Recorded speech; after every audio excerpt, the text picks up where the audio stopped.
Filho meu, ou filha minha, dá atenção às minhas instruções, aos meus conselhos.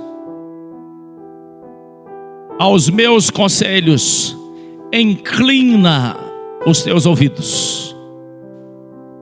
Jamais se perca de vistas, guarda-os no mais íntimo das tuas entranhas, pois são vida para quem encontra saúde, e saúde para todo o ser.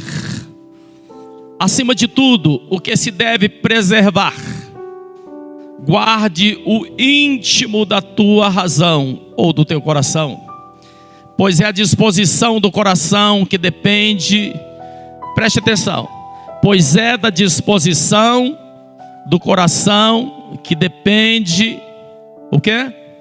Toda a tua vida. Afasta para longe da tua boca as palavras perversas, e não permita que os teus lábios pronunciem qualquer mentira. Olha sempre para frente, mantenha o teu olhar fixo no objetivo a ser alcançado. Reflete sobre as tuas escolhas e sobre o caminho por onde andas, e todos os teus planos serão bem-sucedidos. Olha que coisa poderosa. Você quer que os seus planos sejam bem-sucedidos? A palavra está apontando, reflita sobre as suas escolhas, sobre os caminhos por onde andas, e todos os seus planos serão bem-sucedidos. Verso 27. Não te desvie nem para a direita nem para a esquerda. Retire o teu pé da malignidade. Deus usa poderosamente o rei Salomão para dizer: meu filho, atenta. Atenta para o que você ouve. Atenta para aquilo que você vê. Aprenda a discernir o que é que pode entrar na sua vida. O que é que pode entrar no seu coração. Sabe, irmãos, os nossos olhos são portas da nossa alma. Os nossos ouvidos são portões da nossa alma. Se o inimigo tentar entrar na sua casa e o portão estiver trancado, ele não vai poder entrar. Se o portão estiver aberto, obviamente que ele vai entrar.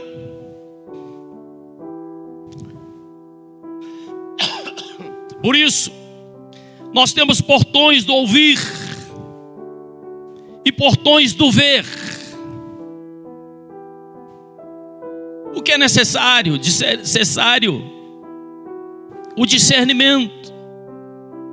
Porque através desses portões, as palavras chegam ao nosso coração. Então, se você ouvir todas as coisas com atenção, preste atenção. Tudo que ouvir, ouça com atenção. Ouça com discernimento. Se necessário for, desvie os teus olhos de algumas coisas, de algumas situações. Então é você quem seleciona. Somos nós quem selecionamos o que está vindo para o nosso coração. O nosso coração é a sala de estar da nossa vida. Por isso, o nosso coração não pode ser lugar de amarguras, de tristezas, de rancores. O nosso coração não pode ser lugar de distrações. A depressão não pode estar entrando em nossos corações quando nós fechamos esses portões que o Senhor nos deu. Nós costumamos dizer que os nossos olhos são as janelas da alma. Claro, o que nós vemos, nós recebemos e vai para a nossa alma. Mas o inimigo, ele tenta entrar, ele tenta fazer a confusão, ele toca o interfone insistentemente, e cabe a você. Aliás, somente você tem autoridade para receber aquilo que vem de fora. Somente você pode definir o que está entrando no seu coração ou não. Mas quando nós recebemos, igreja, a palavra de Deus, diz as Escrituras que a palavra de Deus é fonte de cura para a nossa alma. Volta e meia eu lembro de algumas pessoas que receberam a palavra e a palavra trouxe cura. Receberam a palavra e a palavra os tirou da depressão. A palavra os tirou do pecado. A palavra os tirou de situações que não ia acabar bem. Mas ouviu a palavra, entendeu a palavra, como você está ouvindo hoje. Entendeu o que a palavra tem a ver com as nossas vidas. Então a palavra, ela é medicamento que traz graça. E a Bíblia, queridos, ela é o manual do fabricante. Assim como quando você compra algo, vem um manual, assim é a palavra de Deus. Ela é o manual do fabricante para a sua vida. A palavra de Deus é saúde para a sua alma e ela não produz efeito colateral. Pode usar sem moderação. Use, ouça, medite, traga para dentro de você. Deixa a palavra ir trabalhando como um martelo que vai esmiuçando a pedra. E a palavra vai trabalhando, claro. Não somos transformados no estalar de dedos, mas a palavra vai nos lapidando. A palavra nos diz em Atos dos Apóstolos, capítulo 4. Atos capítulo 16, verso 25 ao 28. Eu gostaria que a gente olhasse juntos.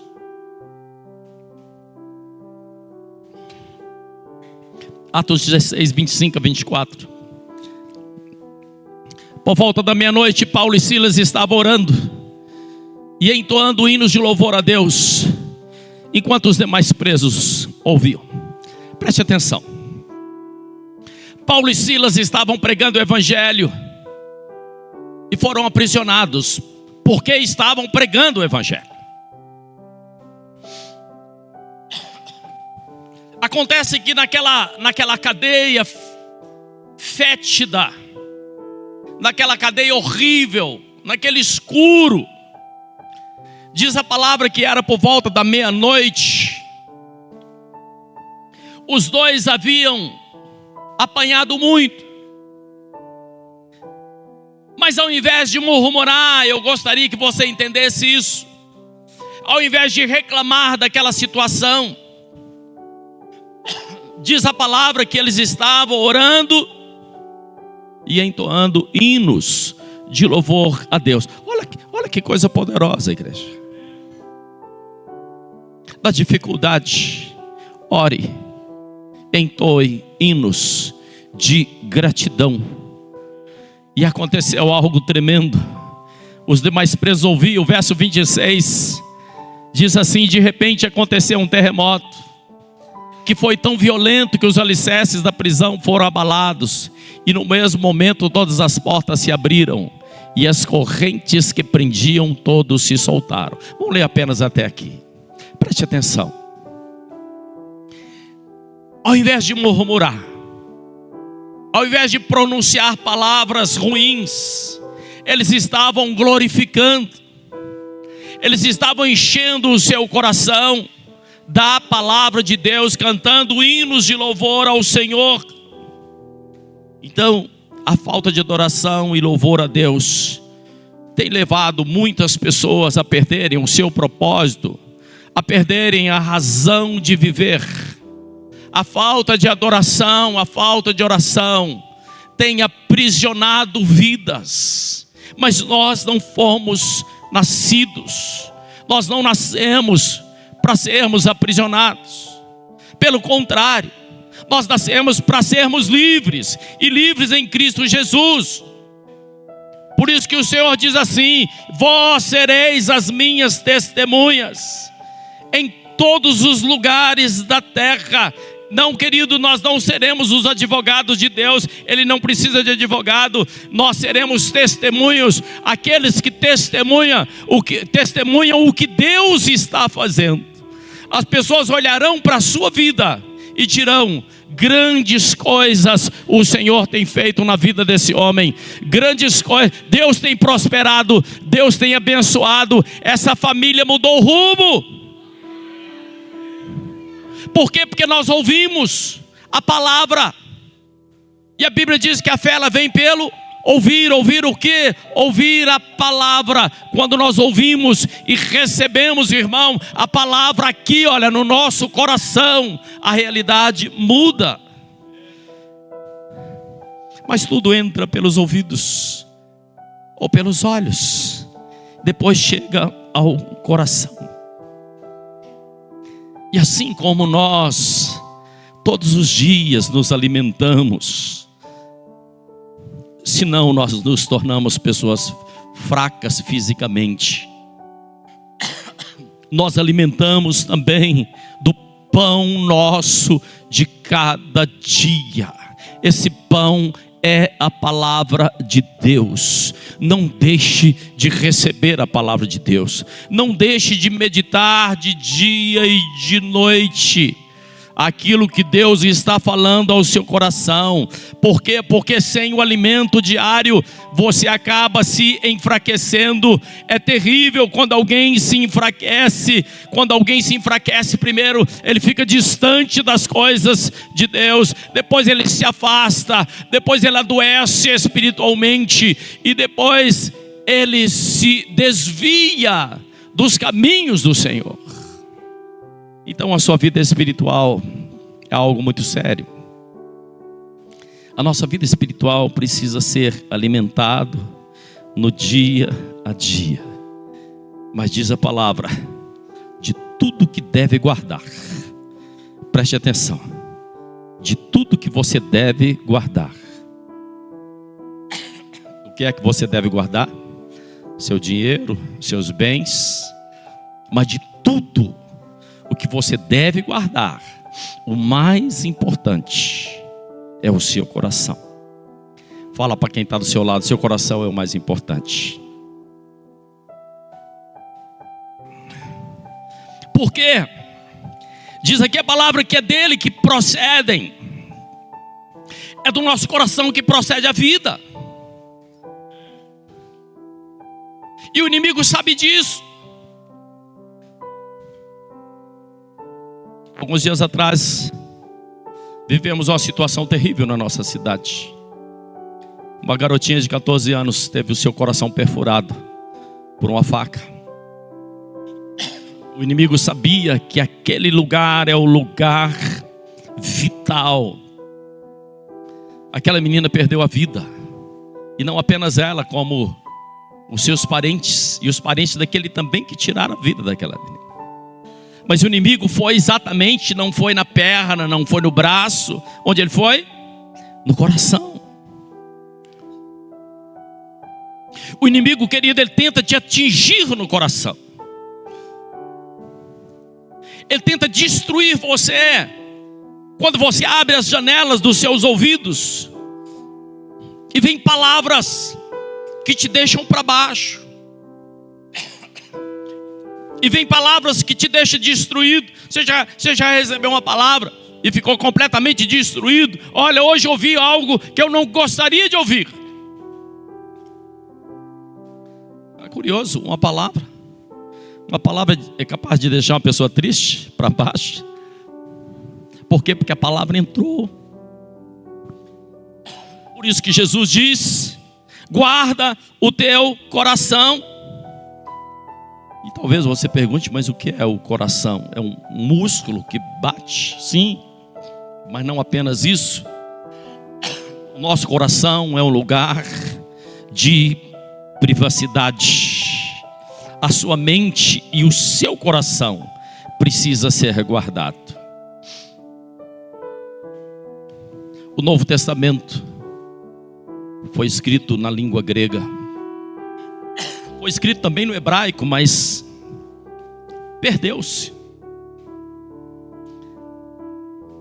O Novo Testamento foi escrito no grego. E a palavra coração é cardia. Por isso se refere ao músculo, mas não apenas ao músculo. Se refere também aos nossos sentimentos, aos nossos pensamentos e o nosso espírito. O nosso espírito, na verdade, é o sopro de Deus. Há uns 2 domingos atrás eu disse aqui que nós somos o espírito que habita um corpo e tem uma alma. Nós somos o espírito que habita um corpo e temos o que? Nós temos uma alma. Então, o nosso corpo, na verdade, nós estamos em um corpo. O nosso corpo, querido, é a nossa casa. O seu corpo é a sua casa. Mas o seu corpo também é templo do Espírito Santo. Você precisa cuidar do seu corpo. Você precisa cuidar da sua casa. Quando nós não cuidamos da nossa casa, nós acabamos sendo despejados da nossa casa. Então, quando você olha para alguém, você imagina ali está o fulano. Não, o fulano está mais profundo. O fulano é o Espírito, o sopro de Deus. A alma é que nos conecta com o lugar onde nós estamos. Eu gosto desse lugar. Ou você pode ir a algum lugar que você não tem tanta afeição. É a nossa alma que se conecta. E o nosso espírito é o que fala que se conecta a Deus. Por isso Jesus diz: os verdadeiros adoradores adorarão a Deus em espírito e em verdade. Por que nós adoramos a Deus em espírito? Porque Deus é espírito. Então esse corpo serve para me levar para alguns lugares, para ter contatos. Mas esse corpo também precisa ser consagrado ao Senhor. Os meus pensamentos precisam ser consagrados ao Senhor. Mas os meus pensamentos, eu preciso ter controle sobre ele. Evangelho de João, capítulo 14, verso 1.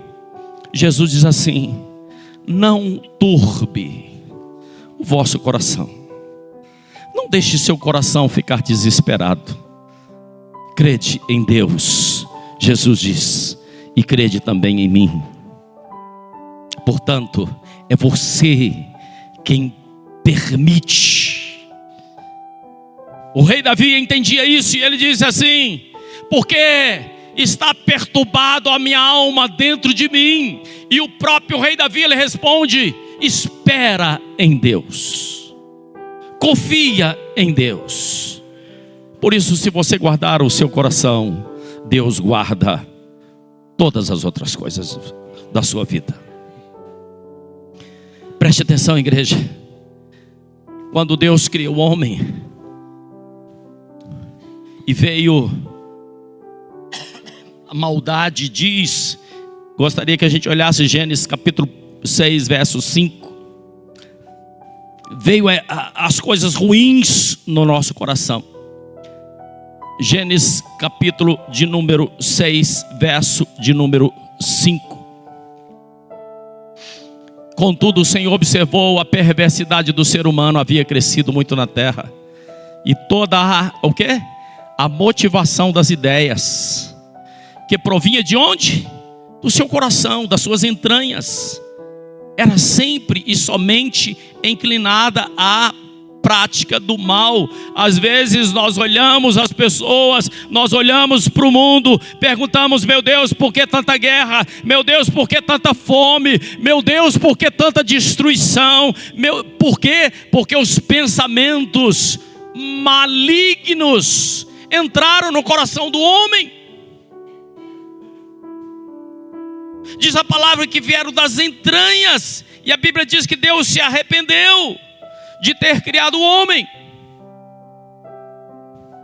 E aí nós perguntamos: como é que eu posso me livrar desses pensamentos? Como é que eu posso ter uma vida nova?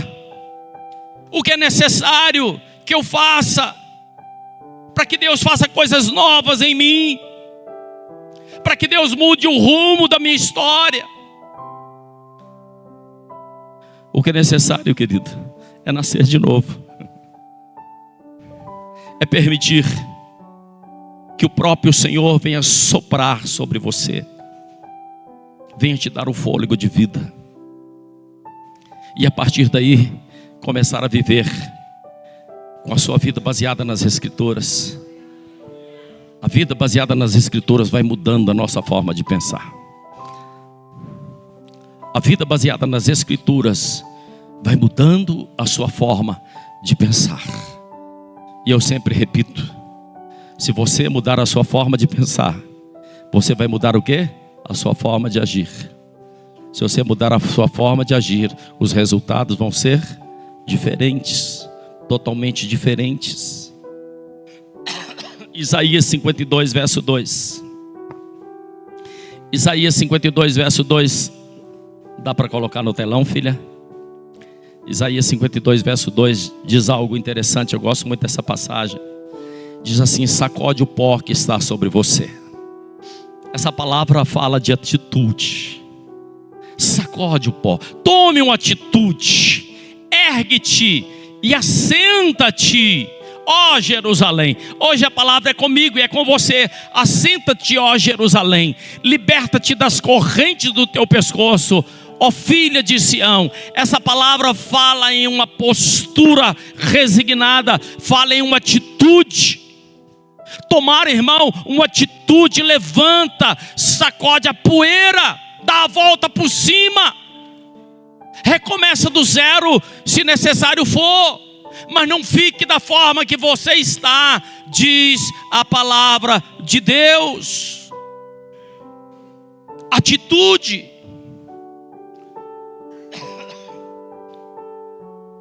Imaginação do coração são desejos profundos. Não são apenas fantasias, mas são desejos profundos da nossa alma. E quase sempre a má inclinação tem origem no Éden, na falta de arrependimento, na falta de voltar os olhos para o autor e consumador da nossa fé. Os sentimentos perversos não entram de uma hora para outra.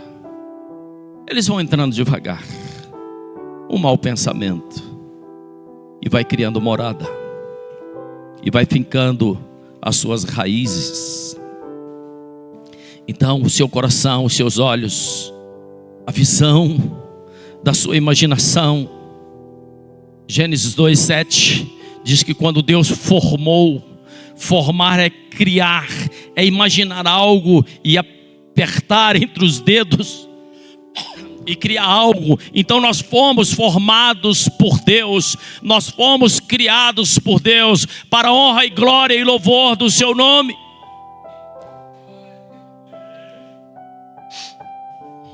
Mas aí eu quero falar algo mais muito importante com você.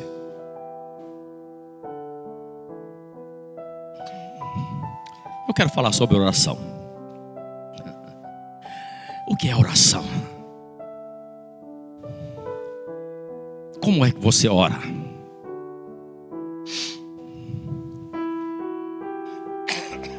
Quando nós orarmos,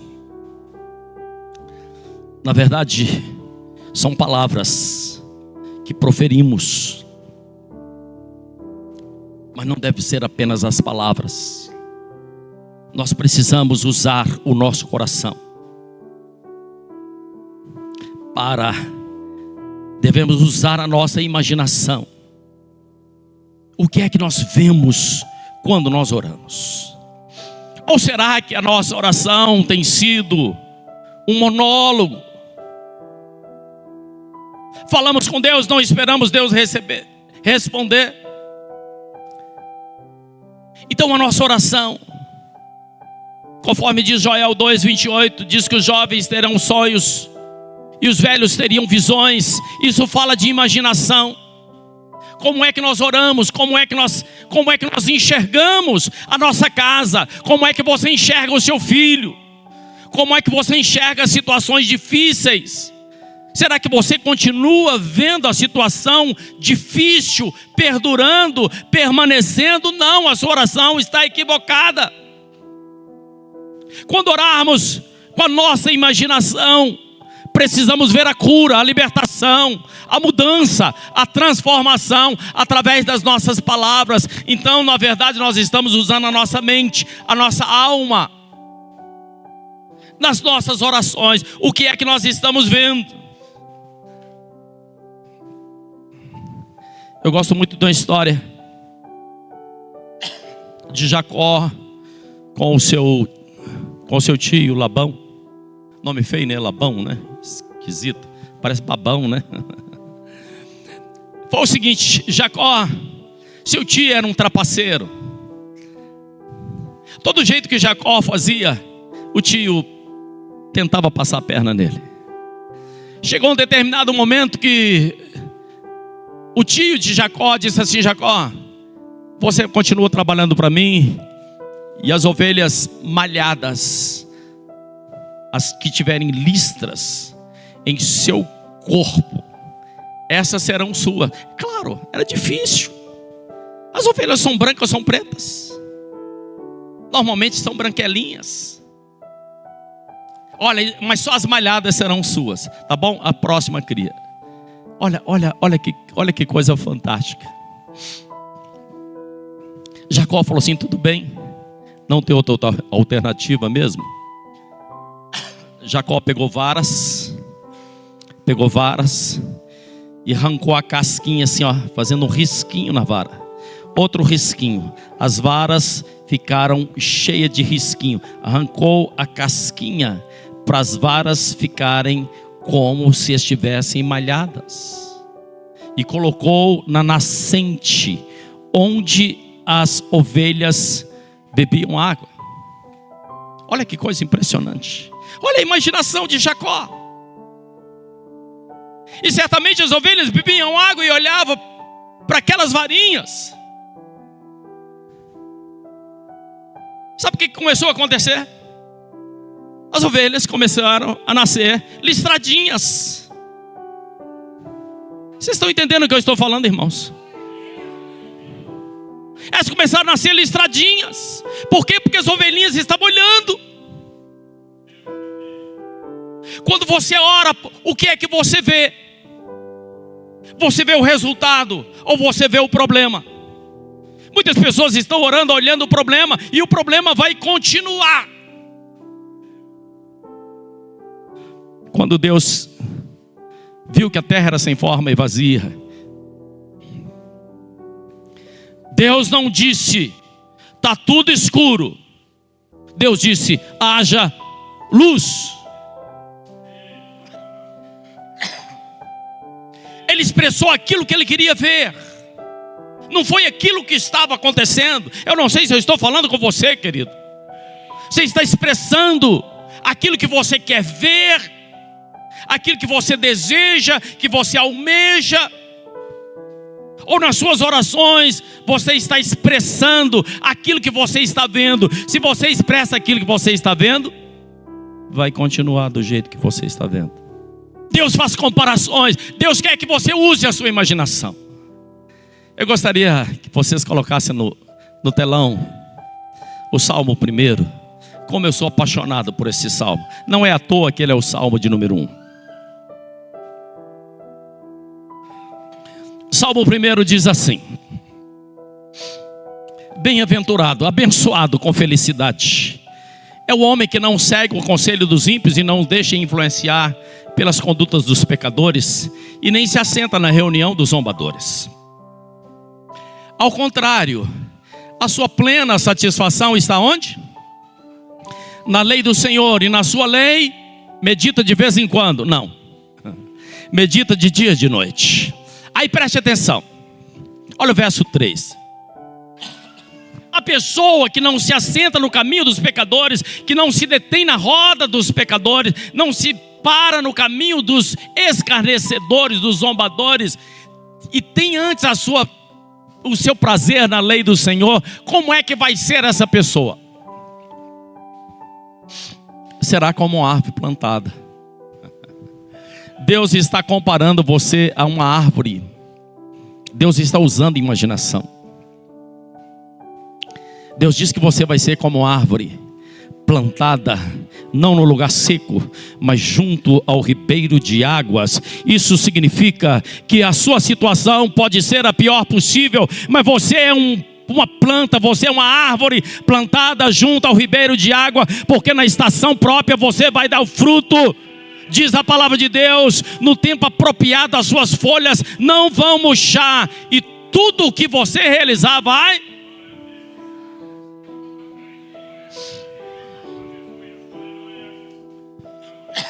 Um dia Jesus curou um cego. O cego foi uma cura em duas etapas. Tinha um propósito. Jesus cura aquele cego e pergunta assim: o que é que você está vendo, meu filho? Ele diz assim: eu estou vendo. Ele nunca tinha visto. Eu estou vendo homens, mas esses homens, eles têm um formato de árvores. Aquele homem não tinha aberto totalmente a sua visão. Eu vejo pessoas, mas essas pessoas têm um formato de árvores. Jesus diz assim: ainda não está bom. Orou novamente. E agora? Agora eu vejo. Primeiro Deus nos compara. Primeiro Deus nos dá orientação. Primeiro Deus quer que você use essa máquina poderosa que é o seu cérebro, que é a sua imaginação, para que você entenda que uma árvore plantada junto ao ribeiro, ela não murcha, suas folhas não caem, e ela dá fruto na estação própria. Então Deus está nos ensinando a usar a nossa imaginação, a encher, querido, preste atenção, eu já estou quase terminando, a encher o seu coração com aquilo que Deus tem colocado na sua vida, irmã.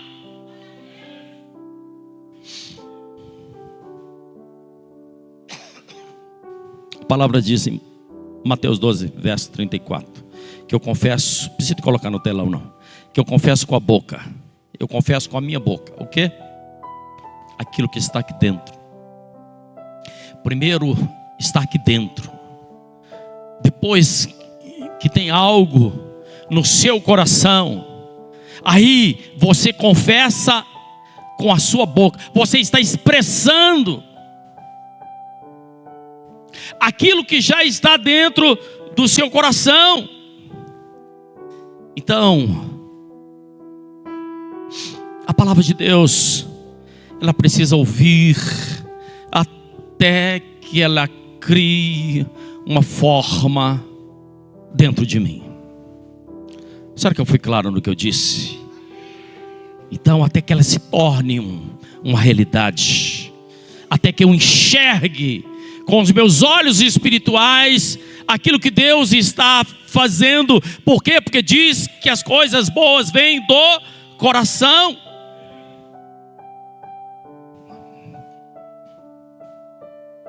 E desde o início foi assim.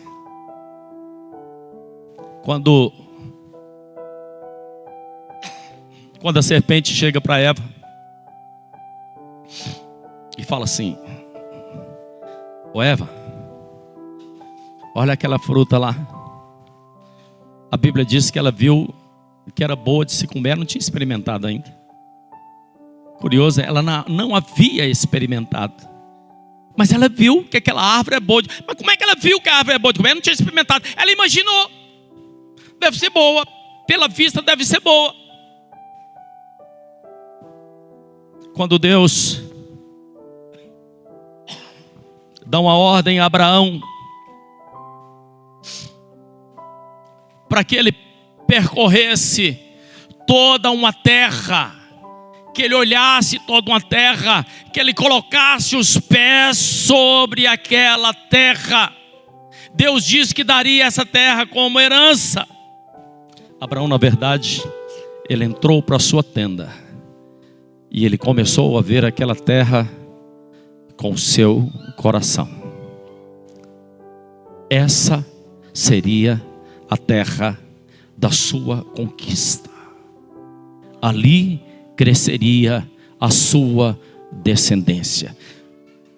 Então, o que é que Deus está nos falando? Que Ele visitou o norte e o sul, Ele tomou posse, Ele se viu envolvido, Ele sabia que aquele lugar pertencia a Ele. E Deus disse: tudo eu te darei.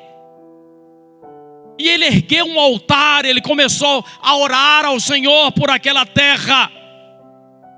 Será que você entende o que eu estou dizendo, igreja? Olhar com os olhos do seu coração. Sabe quando você diz que alguém conversa com você e você fala assim: olha, a forma que você está falando está tão clara que parece que eu estou vendo.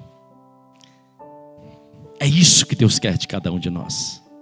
Que aquilo que quando Ele fala, que a palavra de Deus quando entra no nosso coração, a gente possa ver não com esses olhos, porque nós ouvimos com as janelas da nossa alma, mas que a gente possa ver de forma clara, com o nosso coração. E a sua oração não pode ser uma atitude de desespero, mas a sua oração, ela precisa tocar o trono da graça de Deus, através da palavra que você ouviu, imaginar com o seu coração.